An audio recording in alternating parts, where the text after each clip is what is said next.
Good morning, everyone. Today, I'm so pleased to be joined by Father Matthew Carnes, Associate Professor in our Department of Government and our School of Foreign Service. And Father Carnes also directs our Center for Latin American Studies at our School of Foreign Service. And we've been grateful for all the ways he has contributed as a member of our Jesuit community here at Georgetown. So Matt, thank you for joining us. It's wonderful to have this time together with you. Your work as a scholar, teacher, and Jesuit has taken you to many countries throughout Latin America, working on issues of labor and social welfare policy and the role of the Catholic Church. Could you talk about the focus of your scholarship and the issues that you've been thinking about most recently? Sure. And let me just begin by saying thank you. It's really a privilege to be with you today and to be with the Georgetown community and to talk a little bit about what I do and the things we've been doing here on the campus. In my own work, I look at social welfare policy. So the ways people are integrated into the fabric of political life, and especially the ways that supports their economic life and their economic well-being. Often in Latin America, as in most of the world, that happens first and foremost through our jobs, through the labor force and the way we participate there. And then that often gives us status because we pay taxes, we pay payroll taxes and those sorts of things. And those underwrite the social services that the state can provide. So pretty basic things. But those are crucial in terms of the ways we either have a place in society or don't. And Latin America has been characterized by what we often call informality, labor informality, meaning the work that's done off the books, often in street vendors, artisanal production, family efforts. And it means that individuals that work in those occupations don't get integrated into the state and into its social welfare system. I've looked at this in terms of pensions and healthcare policy in particular. Now, it can seem somewhat arcane, but they affect people's lives in a really dramatic way on a daily basis in normal times. But in this time of pandemic, they become all the more important because the lack of full integration of, in Latin America, 30, 40, 50, in some countries, even 60% of the population into the formal sector, if they're not included, that means they're not included into the preparations of the healthcare system to deal with things like a pandemic, or they're not incorporated in a way where benefits could be targeted to them that they might need during this time of dislocation. So my research that's been on, in some ways, stuff that seems to some people a bit boring on a daily basis has really come into the forefront now, when lots of countries in Latin America have really been asking themselves, how do we better integrate people into the system so we can better target the healthcare, the financial support that people need at this really critical time? Can you talk a little bit about the perspective you bring as a Jesuit to this work? Yes, so as a Jesuit, there's both this sort of deeper sense of who people are in all their well-being, so their spirits, their minds, their bodies, their family life, all those things. And there's an ongoing commitment to people at the real base level, at the ground level. And so as a Jesuit, I've been privileged whenever I travel to Latin America, not only to be doing research in universities, but actually being out in some of these developing communities, parish communities, places where the rubber really hits the road and where families are really struggling. My last time in Argentina, I spent some time in one of the shanty towns around Buenos Aires, what they call a Villa Miseria there. So one of these really transitional communities, dynamic communities. People have come from the countryside, kind of carving out a new life for themselves, but really on the edge of society where healthcare is in poor provision, education is only starting to enter in, social services just don't exist. And the Jesuits, of course, are there. As priests, they're there ministering. That experience has then informed the way I think about these issues, because who do I foreground? Who do I think of as most important? But it's also given me a sense, too, of the ways that the church, as a social actor, can respond in ways that others simply can't. And so to go back to that example of Argentina, one of my good friends, a colleague who actually spent some time at Georgetown, Rodrigo Sarasaga, Father Sarasaga, has been instrumental in organizing outreach into these same shantytown communities during the pandemic. And what he highlighted actually was one of the first to highlight in Argentina in an article back in March. He said, we're actually facing two challenges here. One is the pandemic itself, But the other is going to be food insecurity, because markets that would normally get food into these poorer communities aren't going to be able to function once we shut down. And so he's been one of the main movers and shakers, working with the President of the Republic and working with other religious organizations to deliver food, to first of all secure donations and to deliver food into these communities right in the places where people are sheltering in place.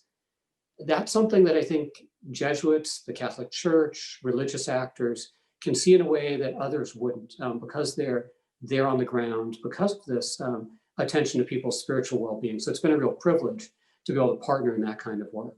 Sure, sure. Now, this past August, we officially announced the establishment of our Georgetown Americas Institute.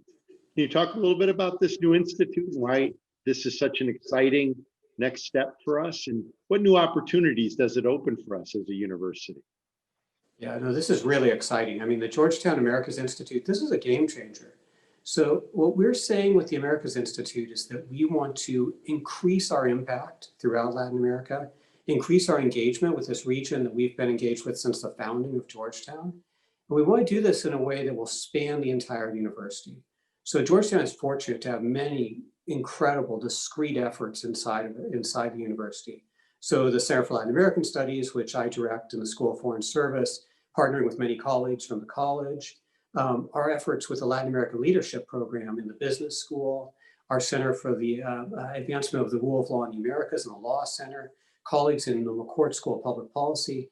All of us have been working in really dynamic ways in Latin America. But now what the Americas Institute allows us to do is to have an umbrella that embraces all of this and allows us to have even greater impact by working together, by collaborating, by engaging partners in the region in a way that we've had some energy for before. Now we have more energy and more resources to be able to do that. And I think ultimately to attract more students from the region, more investment from actors in the private sector and the public sector that want to partner to really advance the dynamism of the region. So I think this postures us in a unique way among universities in the United States and around the world, with deepening our engagement and doing it in ever more creative ways for ever greater impact. Yeah.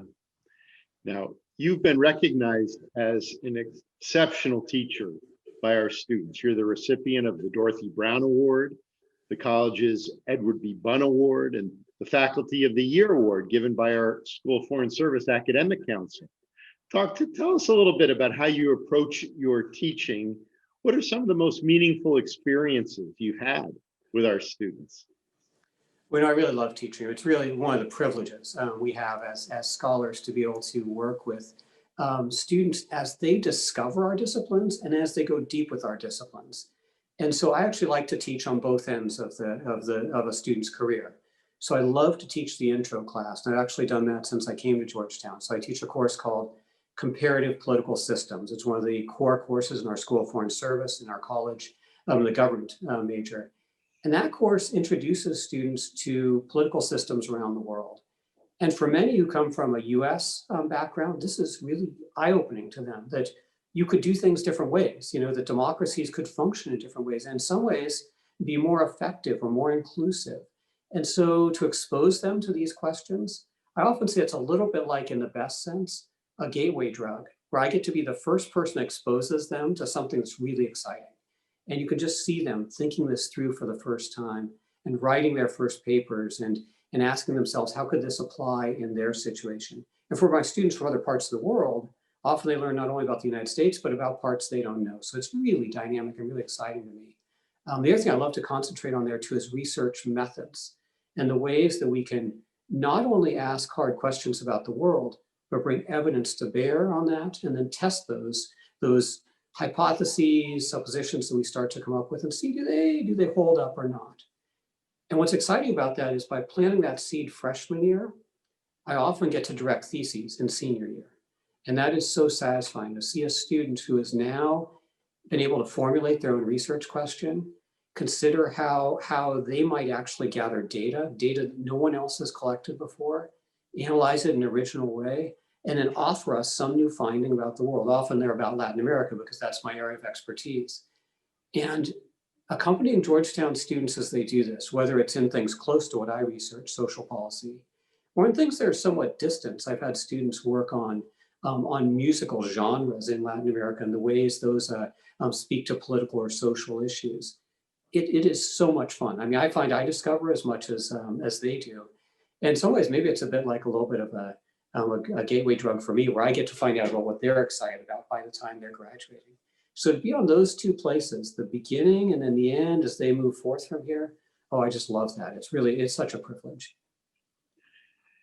When we transition to our virtual learning environment, you spoke to our community about what it's like to create community from a distance, separate from one another.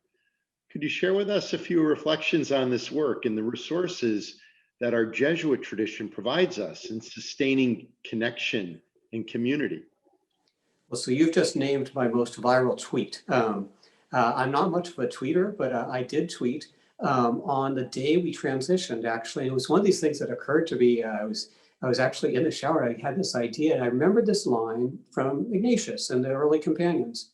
And they called themselves a communitas ad dispersionum. So the first 10 Jesuits, when they were first starting to be sent out into the world by the Pope, and that was something unique to Jesuits, to be sent all over the world, Ignatius insisted that they write letters. And they not just write a letter just to me, to you, but that I make copies and send it to all the other guys so they would all get to read about it too. And likewise, that they would do the same. So we would all be aware of what each other were doing. And as we were going to virtual learning, it occurred to me we were going to need to do something similar to really be aware of what each other was going through, the ups and the downs, to inspire one another. And Ignatius was very big on the inspirational aspect, the aspect that, wow, my companion is doing that, my friend is doing that, look at the way they're serving. And so, we don't do it with letters now. Do a little bit with email, but especially we do it with things like Twitter. We do it with things like these videos that that we're doing here. We do it through, I just recently saw some TEDx talks that our students put on. There are so many ways that we're finding to communicate with each other and remain a community. So a community that actually finds its identity by being dispersed, by being out in the world. And I've actually told my students, I really hope soon we can have more and more students back on campus. But for this semester, year, whatever this time is, the Georgetown community will look unlike it's ever looked before. And that's actually a special thing. And to have been part of this community this year that somehow found its identity, not by all physically being on the hilltop, but being bound together through these virtual means, through these connections that we can have, and inspiring one another, supporting one another, that's something that actually this generation could forever be remembered for, the way they held together. I mean, it's amazing to think, I hope we're not tweeting 400 years from now, but it could be 400 years from now, somebody tweets about what this group did this year as they kept themselves bound together. And that would be something wonderful. Oh, thank you, Matt. And Matt, thanks for taking this time for this conversation. Deeply grateful to you for all the contributions you make to our community every day. But I'm also really grateful to you for taking the time for this conversation. In closing, is there a message you'd like to share with our community? Well, I'm very aware we're talking in this week of Thanksgiving. So I'm not sure when this will make it onto the website, but this is a week when we really are aware with gratitude of how much we've been blessed, how much we've been touched, the blessings that come through community, through family, through friendships, through things we get to learn. And it strikes me that that's a very Georgetown Jesuit Ignatian value of gratitude. Ignatius always said that was really the core of the spiritual life, is beginning gratitude, a sense of how much we've received. And in this year of pandemic, I think I'm all the more aware of that. And they're sometimes the smallest of blessings, a phone call with a friend, a Zoom call with a friend. So many people we can't be with this year. I think it's an opportunity for us as a community to be really grateful. Grateful for the ways that we're bound together, and to be inspired that if we've been fortunate enough to be blessed this way, how can we then share that with others? How can we be really aware of our responsibility to care for and love one another in this challenging time? So that's something that really is alive in me today as we're talking. Well, thank you. We are grateful to you for sharing your reflections with us today, and again, for all that you do every day in our community. I look forward to being with all of you again soon. Take care of yourselves and take care of everyone around you. For every Hoya, everywhere.